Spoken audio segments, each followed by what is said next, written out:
Jeshi la polisi mkoa wa Tabora limetoa taarifa kuhusu picha mjongeo inayosambazwa kwenye mitandao ya kijamii ikiwa na kichwa cha habari: mkuu wa kituo cha polisi Tabora amuomba msamaha Heche baada ya vurugu. Jeshi la polisi mkoa wa Tabora limewataka wananchi kuipuuza picha hiyo ya mjongeo, kwani imetengenezwa kwa lengo la kuwadanganya na kuwapotosha. Aidha, jeshi la polisi mkoa wa Tabora halina mkuu wa kituo cha polisi wa aina hiyo kama anavyoonekana kwenye video hiyo. Kutokana na kitendo hicho cha kihalifu cha kutengeneza na kusambaza taarifa za uongo, jeshi la polisi limefanya msako na kufanikiwa kumkamata mtu aitwaye Daudi Paul Delimu mwenye umri wa miaka 49, mkazi wa Mbagala A wilayani Igunga, ambaye alijifanya kuwa mkuu wa kituo cha polisi na kuonekana akiomba msamaha.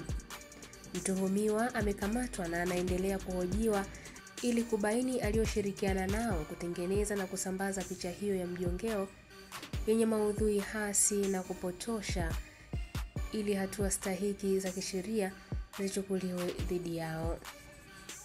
Hii ni ABT Media na mimi ni Irene Nzipo.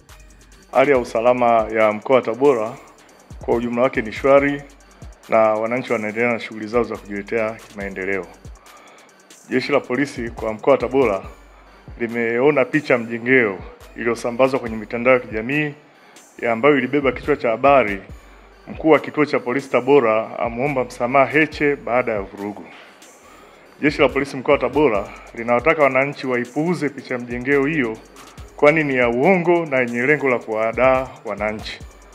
Jeshi la polisi mkoa wa Tabora halina mkuu wa kituo cha polisi Igunga wa aina hiyo, anaitwa Daudi Paul Delimu ambaye ana umri wa miaka 49. Huyu ni mkazi wa Mbagala A wilaya Igunga. Mtuhumiwa huyu amekamatwa na tunaendelea kufanya naye mahojiano kwa sasa ili kujua alioshirikiana nao kuandaa picha mjongeo hiyo hasi na potofu na kuisambaza ili hatua stahiki za kisheria ziweze kuchukuliwa dhidi yao. Makusudio alikuwa ni kupotosha umma.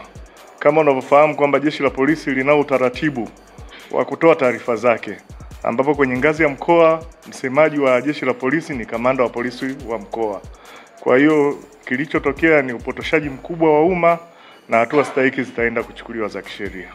Mimi nikemee vikali watu ambao wanafanya udanganyifu huu kwa umma, na mtu huyu sio mtumishi wa jeshi la polisi ndani ya nchi yetu ya Tanzania, na hatua stahiki zinakwenda kuchukuliwa kwa maana kwamba amejifanya kuwa mtumishi wa jeshi la polisi.